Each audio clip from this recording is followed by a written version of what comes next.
Syntax में बात चल रही थी और पिछली क्लासेस में हमने बात कर ली थी इट तक के वाक्यों में। आज के जो सिंटैक्स के रूल हैं वो अनकाउंटेबल नाउन्स के ऊपर हैं। थोड़ा ध्यान दीजिएगा, आज के जो सिंटैक्स के रूल हैं वो अनकाउंटेबल नाउन्स के ऊपर हैं। अनकाउंटेबल नाउन क्या होती हैं? जैसे हम सभी लोग जानते हैं, नाउन के चैप्टर में एक सेगमेंट पढ़ाया जाता है जिसको कहते हैं countable noun and uncountable noun. तो काउंटेबल नाउन वो होती हैं जिनको गिना जा सके और अनकाउंटेबल वो है जिन्हें गिना ना जा सके। तो अनकाउंटेबल नाउन के लिए बहुत सारे शब्द हैं, जैसे हम सर सितारों को नहीं गिन सकते, स्टार्स को गिना नहीं जा सकता। सर हम हवा को नहीं गिन सकते, ठीक है, विंड को गिना नहीं जा सकता। सर हम बालों को नहीं गिन सकते, इनको नहीं गिना जा सकता। सर ऐसे हम पानी को नहीं गिन सकते, सर ऐसे हम आग को नहीं गिन सकते, ठीक है। तो दुनिया में बहुत सारे अनकाउंटेबल नाउन्स हैं जिनको गिना नहीं जा सकता। अब गिना नहीं जा सकता तो उनके लिए सिंटैक्स एक रूल कहता है, जब भी किसी ऐसी अनकाउंटेबल नाउन जिसका प्रयोग सुंदरता में होता है, ध्यान रखिएगा, जैसे अगर हमें किसी की हेयर स्टाइल की तारीफ करनी है तो हम क्या मानेंगे उसे? तो हम उसे सिंगुलर मानेंगे। लेकिन हमें किसी की हेयर स्टाइल की तारीफ करनी है तो हम उसे सिंगुलर मानेंगे। और अगर कोई किसी व्यक्ति के बारे में कहता है, यार तुम्हारे तो 3-4 बाल सफ़ेद हैं, तुम्हारे इधर साइड के बाल सफ़ेद हैं, अगर ऐसा कुछ है, ऐसा कुछ आपको सेंटेंस समझ में आ रहा है तो उसे हम फिर प्लूरल मानते हैं। अगर हम पूरी हेयर स्टाइल की बात कर रहे हैं तो उसमें ये नहीं माना जाता कि एक एक बाल की अपनी अलग स्टाइल है, नहीं, पूरी हेयर स्टाइल का एक हेयर कट होता है। उसी तरीके से हम उसको मानते हैं कि वो क्या माना जाएगा, एक साथ सिंगुलर माना जाएगा। लेकिन जब हम कहते हैं तुम्हारे आगे के 3-4 बाल सफ़ेद हैं, सर के आगे के जो है 3-4 बाल सफ़ेद हैं, या पीछे के 3-4 बाल सफ़ेद हैं, इस तरीके से अगर हम कहते हैं तो उसे प्लूरल माना जाता है, क्योंकि इसमें 2 श्रेणियाँ बढ़ जाती हैं, काले बालों की श्रेणियाँ अलग हो जाती हैं और सफ़ेद बालों की अलग हो जाती हैं, ठीक, इस तरीके से। तो याद रखिएगा, जैसे हेयर लिखा हुआ है, हेयर का मतलब बाल, अगर इसे 2 पर्पज़ में लेना हो, कैसे लेना हो कि अगर हमें इसे सुंदरता में बताना हो, ब्यूटी में बताना हो, और एक तरफ हमें इसे क्या करना हो कि काउंट करना हो, तो हम इसे क्या मानेंगे? या तो हम इसे ब्यूटी में ले लें, या दूसरा है कि हम इसे किस में ले लें, नंबर में ले लें।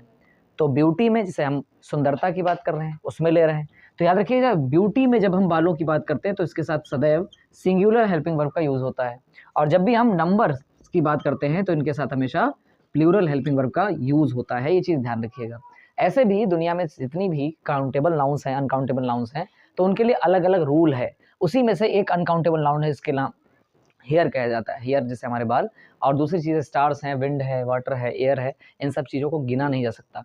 Sir the glass of waters तो गिने जा सकते हैं, वाटर गिना नहीं जा सकता, ठीक है। आग गिनी नहीं जा सकती। हवा का मीज़रमेंट करने के लिए तो यंत्र मौजूद हैं, ठीक है, बैरोमीटर वगैरह सारी चीज़ें मौजूद हैं, लेकिन हवा खुद में मापी नहीं जा सकती, ये चीज़ ध्यान रखिएगा। और क्या लिखा हुआ है कि वाटर लिखा हुआ है, फायर लिखा हुआ है, हेयर लिखा हुआ है, विंड लिखा हुआ है, स्टार लिखा हुआ है, ये सारी मापी नहीं जा सकती हैं। लेकिन इनकी अगर यूनिट बतानी हो तो हम अगर हेयर को ब्यूटी के रूप में यूज़ करते हैं तो सिंगुलर हेल्पिंग वर्ब, और नंबर के रूप में यूज़ करते हैं तो इसे प्लूरल हेल्पिंग वर्ब के साथ लिखा जाता है। कुछ एग्जाम्पल्स लेकर इस बात को समझाएंगे, तब तक देखिएगा ध्यान से। कुछ एग्जाम्पल के माध्यम से हम देखेंगे कि जो अनकाउंटेबल नाउन्स हैं उनमें जैसे स्टार्स है, वाटर है, फायर है, एयर है, हेयर है, इनमें से एक शब्द है हेयर।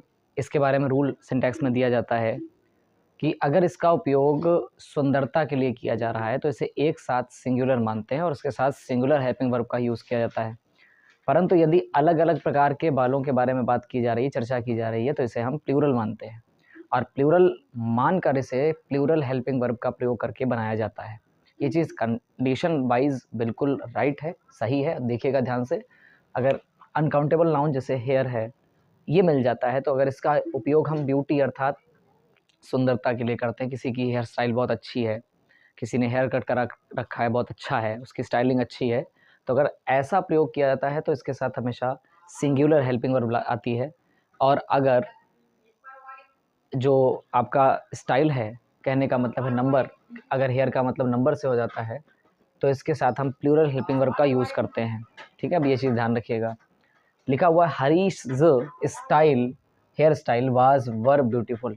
अब देखिए यहाँ पर हरीश की एपोस्ट्रोफ एस लगा हुआ है, सभी लोग जानते हैं।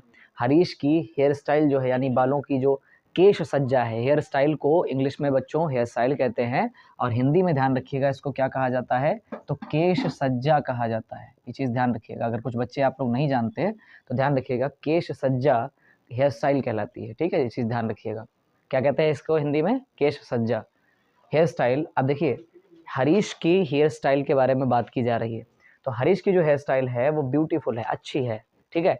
अब सुंदर है तो सीधी सी बात है, जब भी हम उसकी ब्यूटी की बात कर रहे हैं, उसकी सुंदरता की बात कर रहे हैं, हमेशा वो क्या माना जाएगा, सिंगुलर, और सिंगुलर के साथ हमेशा सिंगुलर हेल्पिंग वर्ब का प्रयोग किया जाएगा। तो इसमें वाज करेक्ट हो जाएगा और वर इनकरेक्ट हो जाएगा। नेक्स्ट है देयर आर इज एम, लिखा हुआ है 3 और 4 हेयर्स ऑन योर टेबल। कहा जा रहा है कि तुम्हारी मेज पर 3-4 बाल मौजूद हैं, 3 या 4 बाल पड़े हुए हैं, मौजूद हैं। अब क्या किया जाए, तुम्हारी मेज पर 3-4 बाल मौजूद हैं, ये संपूर्ण बालों की बात नहीं कर रहा है। क्या कह रहा है कि 3-4 बाल अलग अलग हैं, और 3 कहना ना 2 या 2 से अधिक चीज़ें हैं मौजूद हैं, प्लूरल हो जाती हैं, सीधी सी बात है। तो 3-4 बाल अलग से मौजूद हैं। अभी देखिए यहाँ पर हेयर स्टाइल लिखा हुआ था, हेयर्स स्टाइल नहीं लिखा था, ये भी एक चीज़ इंडिकेट करती है कि सिंगुलर है। और यहाँ पर देखिए हेयर्स लिखा हुआ है जो इंडिकेट कर रहा है कि ये प्लूरल है, इसीलिए इसके साथ हमेशा आर का प्रयोग करेंगे, इज और एम इनकरेक्ट हो जाएगा। देयर आर 3 और 4 हेयर्स ऑन योर टेबल।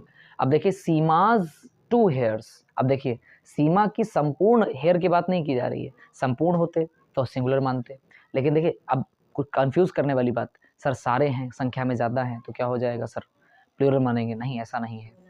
हमने कहा ना सिंटैक्स का रूल कहता है कि जब आप संपूर्ण हेयर स्टाइल की बात कर रहे हैं तो उसे सिंगुलर मानिए, और जब अलग से कोई 3-4 बाल हैं, 10-15 बाल हैं, अलग से बात कर रहे हैं तो उनको प्लूरल मानिए। तो देखो क्या लिखा हुआ है कि सीमा के जो 2 बाल हैं, अब देखिए 2 हेयर नहीं है, 2 हेयर्स है, अपने आप में एक चीज़ इंडिकेट कर रही है कि प्लूरल है, और प्लूरल है तो उसके साथ कभी सिंगुलर नहीं, प्लूरल हेल्पिंग वर्ब का प्रयोग किया जाएगा, वर ब्राउन, ठीक। अब आगे देखिए ऐसे ही महेश, महेश के एपोस्ट्रोफ एस लगा हुआ है, महेश के भाई के जो बाल हैं। अब महेश के भाई के 1-2 बालों की बात नहीं की जा रही है, सारे बालों की बात की जा रही है। जब सारा कह दिया गया तो वो चीज़ क्या हो गई, सिंगुलर हो गई, और सिंगुलर होने के बाद उसके साथ हमेशा सिंगुलर हेल्पिंग वर्ब का ही प्रयोग करेंगे। तो इज इन गुड कंडीशन, ना कि आर। तो कितने लोगों को ये रूल समझ में आया, समझ में आया। अब हम नेक्स्ट रूल पर चलते हैं। नेक्स्ट रूल आपसे कहता है सिंटैक्स की एक कलेक्शन में बहुत सारे रूल्स ऐसे हैं जो अपने आप में बहुत महत्व रखते हैं। किसी भी प्रकार की सभा की बात की जा रही हो, एक चीज़ याद रखिएगा, एक शब्द आपने सुना होगा, बहुत सारे शोज़ में आपने देखा होगा, कार्यक्रमों में देखा होगा, धारावाहिकों में देखा होगा कि जो भी चीज़ किसी के निर्णय पर आधारित होती है, वहाँ पर निर्णय लेने के लिए जजेस का समूह रखा जाता है, ठीक है। सभी बच्चे पहले ध्यान से ये चीज़ देखें, जजेस का जो ग्रुप है, ठीक है, उस ग्रुप को जूरी कहा जाता है। क्या कहा जाता है, जूरी। अब ये जो जूरीज़ हैं ये एक साथ किसी पैनल में बैठ सकती हैं। पैनल क्या होता है, आप एक सभा में निर्णय करने वाले लोग एक साथ किसी अहम मुद्दे के लिए बात करने के लिए बैठे हुए हैं, तो जो जजेस का समूह है वो ग्रुप या पैनल कहलाता है। और किसी चीज़ की जांच करने के लिए, किसी चीज़ का फैसला लेने के लिए यदि किसी बड़े अधिकारी या जज आदि का एक समूह बनाया जाता है और उनकी एक छोटी सी सभा या टीम तैयार कर दी जाती है, तो एक शब्द आपने सुना होगा, कमेटी। ये जो कमेटी होती है ये भी बहुत सारे विद्वान जनों को मिलाकर किसी जांच या निर्णय को लेने के लिए बनाई जाती है। ये सब हम लोगों को जनरल नॉलेज पता होनी चाहिए। जूरीज जो होती हैं, हमेशा याद रखिएगा, इनको हमेशा विषम संख्या में रखा जाता है। इसका सबसे बड़ा कारण ये है कि इनके विषम होने से 2 फायदे हैं। पहला फ़ायदा, तो जब भी कोई जज विषम संख्या में बैठे हैं तो फैसला लेने में आसानी होती है। मान लीजिए किसी व्यक्ति को सज़ा दी जानी है, 2 व्यक्तियों का मत है कि उसे सज़ा दे दी जाए और 1 व्यक्ति का मत है कि उसे सज़ा ना दी जाए। तो जहाँ पर बहुमत होगा, यानी जहाँ पर ज़्यादा लोग बोल रहे होंगे, उनके फैसले को मानकर उस व्यक्ति को सज़ा दे दी जाएगी। सपोज दैट आपने 4 जूरी मेंबर्स रख लिए, जज 4 रख लिया आपने, ठीक है। किसी फैसले का बाई चांस आज निर्णय होना है, कोई फैसला आना है, तो आपने 4 जज रख लिए। पता चला 2 लोगों ने हाँ कहा और 2 लोगों ने ना कह दिया। अब क्या होगा? तो सर फैसला बीच में अटक जाएगा, ना तो इधर का कोई काम रह जाएगा ना तो इधर, और व्यक्ति बेचारा ना तो सज़ा पा पाएगा और सज़ा को भुगतने के लिए इंतज़ार ही करता रहेगा। अगर मिलनी है तो भी इंतज़ार करेगा और नहीं मिलनी है तब भी इंतज़ार करेगा, क्योंकि इस समय आपने सम संख्या में जजों को रख के उनके निर्णय को बीच में अटका दिया है।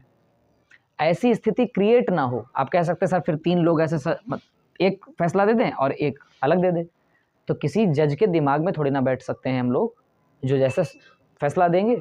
तो ऐसी जूरीज को, ऐसे पैनल को, ऐसी कमेटी को तैयार ही ऐसा किया जाता है कि या तो एक साथ तीनों हाँ कह सकते हैं या तो तीनों एक साथ ना कह सकते हैं, वरना जो भी फैसला होगा वो बहुमत के आधार पर होगा। कैसे?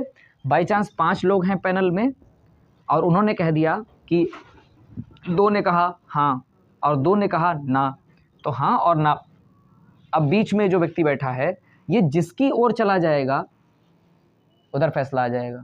पता चला ये बीच वाला व्यक्ति ना में चला गया, तो इसका मतलब है कि उस व्यक्ति को सज़ा नहीं होगी।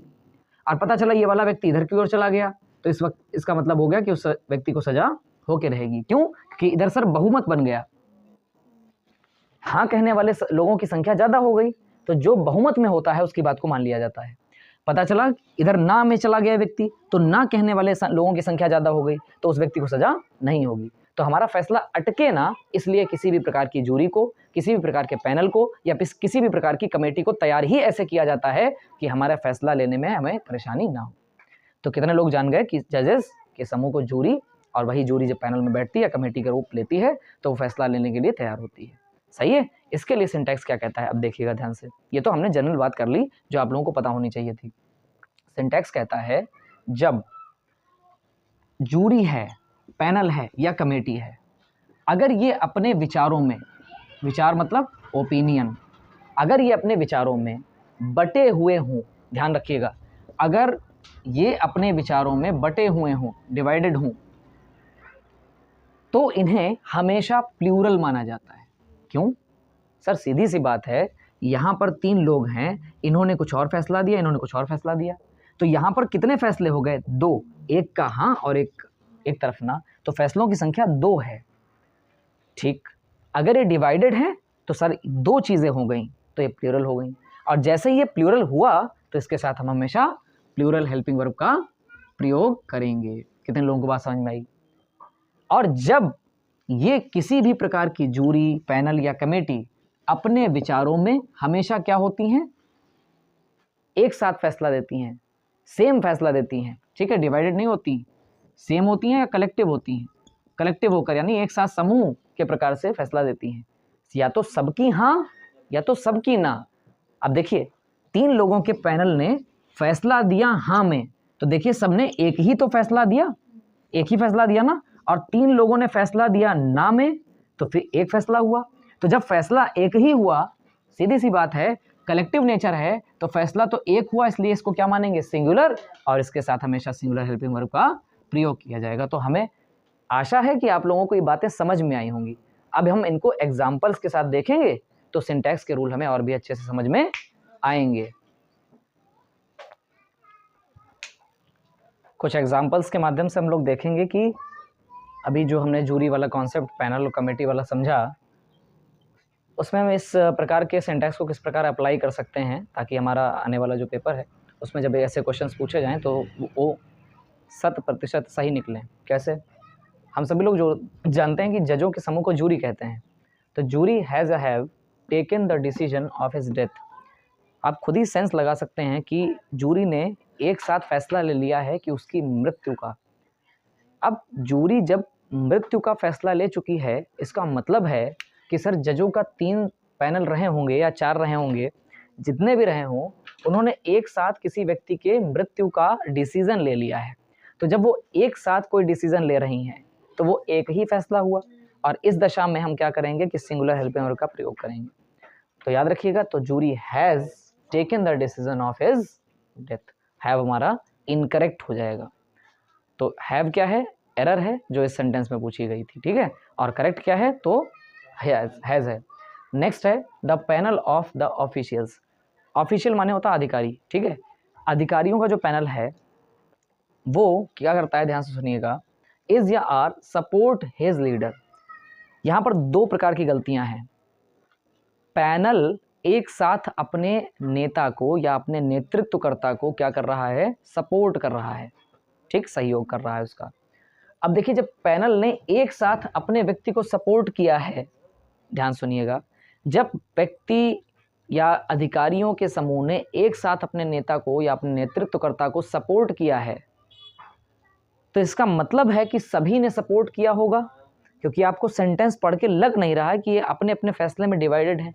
आधों ने सपोर्ट किया हो, आधों ने ना किया हो, ऐसा नहीं लग रहा, नहीं लग रहा ना। तो जब नहीं लग रहा है, ये चीज़ ध्यान रखिएगा, इसका मतलब सभी कमेटी मेंबर्स या पैनल ऑफिशियल्स ने मिलकर अपने नेता का सपोर्ट किया होगा, ठीक है, अपने नेता का सपोर्ट किया होगा। तो ऐसी दशा में हम जानते हैं कि ये फैसला एक मत है, यानी इसमें सभी लोगों की एक ही राय है कि अपने नेता, अपने नेतृत्वकर्ता का हम सपोर्ट करेंगे। अब जब सारे पैनल के ऑफिशियल्स ने मिलकर एक फैसला लिया है, तो निश्चित रूप से इसके साथ इज आएगा, आर इनकरेक्ट हो जाएगा। एक चीज़ और गलती है, जब पैनल बनता है ऑफिशियल्स का, तो याद रखिएगा वो सपोर्ट कर रहे हैं। तो सीधी सी बात है, जब हमारा पूरा का पूरा कर्ता, हमारा पूरा पूरा सब्जेक्ट कैसा माना जा रहा है, सिंगुलर, तो इसके साथ आने वाली मेन वर्ब प्लूरल कैसे हो गई, सोचने वाली बात है, क्योंकि हम जानते हैं कि सिंगुलर में हमेशा S E S I S का प्रयोग किया जाता है। तो जब हमने पूरे पूरे पैनल को, पूरे पूरे अधिकारियों के समूह को कैसा माना, सिंगुलर, तो इसके साथ आने वाली जो हेल्पिंग वर्ब है इज हो जाएगी, और इसके साथ सपोर्ट लगा हुआ है तो इज सपोर्ट्स, ये भी गलत हो जाएगा। क्योंकि याद रखिएगा, अगर हम किसी भी प्रकार के सिंपल टेंस में इसको परिवर्तित करेंगे तो सपोर्ट्स हो जाना गलत हो जाएगा, ठीक है, इज सपोर्ट्स ये गलत हो जाएगा। इसीलिए हम क्या करेंगे, इस चीज़ को देखते हुए कि अगर यहाँ पर प्रेजेंट इंडेफिनिट वाक्य बना होता तो लास्ट में हमें ये देखना जरूरी था कि इसके पीछे एस है या नहीं है, नहीं होता तो लगाते इसमें। और आगे लिखा हुआ हिज लीडर, नहीं, जब कमेटी किसी चीज़ को सपोर्ट करती है या विरोध करती है उसका, तो हमेशा याद रखिएगा वो कोई पुरुष या स्त्री नहीं होती, याद रखिएगा निर्जीव कर्ता होता है, इसलिए इसके साथ इट्स लीडर लगाया जाएगा, ठीक है, ये चीज़ ध्यान रखिएगा। नेक्स्ट आइए, द जूरी वाज या वर डिवाइडेड। अब सीधी सी बात है, जजों का जो समूह है वो अपनी अपनी राय में डिवाइड हो गया, बट गया, किसी ने हाँ कहा, किसी ने ना कहा। तो जो हाँ कह रहे हैं उनकी मत को अलग माना जाएगा, जो हाँ ना कह रहे हैं उनके मत को अलग माना जाएगा। तो इस प्रकार आने वाले फैसले कितने हो गए, 2। और जब 2 फैसले हो गए हाँ या ना में, तो सीधी सी बात है वो अपने विचारों में, अपने ओपिनियंस में बटे हुए हैं, डिवाइडेड हैं। तो सीधी सी बात है सिंगुलर हेल्पिंग वर्ब गलत हो जाएगी, इसके साथ इस जूरी को क्या माना जाएगा, प्लूरल माना जाएगा, और इसके साथ हमेशा प्लूरल हेल्पिंग वर्ब का प्रयोग किया जाएगा। Next, the jury has have given the collective decision. अब देखिए ध्यान से, कलेक्टिव माने होता है कि समूह में एक साथ एक मत फैसला लिया गया है, एक मत फैसला लिया गया है, कलेक्टिव डिसीजन लिया गया है, सबने एक ही प्रकार की बात कही है। इसका निश्चित मतलब ये है कि जूरी का जो फैसला है वो सिंगुलर है, एक फैसला लिया गया ना। अगर हम कलेक्टिव डिसीजन, अगर हम सभी लोग मिलकर ये तय कर लें कि हम सभी लोग आज से 1-1 घंटे जो है सिंटैक्स ज़रूर देखेंगे जाके, तो अगर ये आपका कलेक्टिव डिसीजन है तो इसे सिंगुलर फैसला माना जाएगा, और जब ये सिंगुलर हो जाएगा तो इसके साथ आने वाली वर्ब भी सिंगुलर हो जाएगी, इसीलिए इसके साथ हम क्या करेंगे, हैज़ का प्रयोग करेंगे, और हैव गलत हो जाएगा। अब नीचे वाला लास्ट एग्जाम्पल देखिए, कमेटी लिखा हुआ है, कमेटी माने किसी प्रकार की सभा, ठीक है, अगर बनाई गई है किसी चीज़ के निर्णय या फैसला देने के लिए। तो अब देखिए, was ever very cruel in taking this type of decision. इस प्रकार का निर्णय लेने के लिए जो कमेटी है बहुत ज़्यादा क्रूअल है। अब देखिए क्या लिखा हुआ है, वाज एवर, अब कमेटी लगा हुआ है, अगर इस प्रकार का डिसीजन लेने के लिए वो पूरी की पूरी कमेटी बेकार है, अच्छी नहीं है, खराब है, तो ये सारी चीज़ें क्या होंगी, कमेटी पूरी की पूरी खराब है, यानी इसका मतलब है कि उसमें सिंगल पर्सन अलग से दया भावना नहीं रखता होगा, सारे के सारे लोग खराब हैं, इसीलिए तो इसको क्या मानेंगे, सिंगुलर, और इसके साथ हमेशा सिंगुलर हेल्पिंग वर्ब का प्रयोग होगा और वर्ब गलत हो जाएगी। तो कितने लोगों को ये बात समझ में आई है अच्छे से? तो ये बातें आप लोगों के सिंटैक्स के लिए बहुत ज़रूरी हैं। नियम लगातार आगे बढ़ते रहेंगे और इनकी जो श्रृंखलाएं हैं वो भी लगातार चलती रहेंगी। आने वाली क्लासेस में इनके जो रूल हैं वो थोड़ा सा और बढ़ेंगे और थोड़ा सा डिफ़िकल्ट टाइप में होते चले जाएंगे, लेकिन अगर आपने पिछले रूल्स को पढ़ा है तो आने वाले किसी भी रूल में पढ़ने से या उसको सीखने से आपको परेशानी नहीं होने वाली। और अगर आपने पिछले सारे रूल नहीं पढ़े हैं तो हो सकता है आने वाले समय में अगले रूल पढ़ने के लिए आपको दिक्कतों का सामना करना पड़े। इसलिए मेरा विनम्र निवेदन है कि आप पिछली वाली चीज़ों को ध्यान में रखते हुए ही आगे बढ़ें, अध्ययन करते रहें, और अध्ययन करना ज़रूरी है, उसको साथ में अपने प्रैक्टिस में भी शामिल करें। तब तक के लिए अगली क्लासों में चर्चा करेंगे, इसके आगे वाले रूल में समझेंगे। बहुत बहुत धन्यवाद शिक्षा एजुअर्स की तरफ।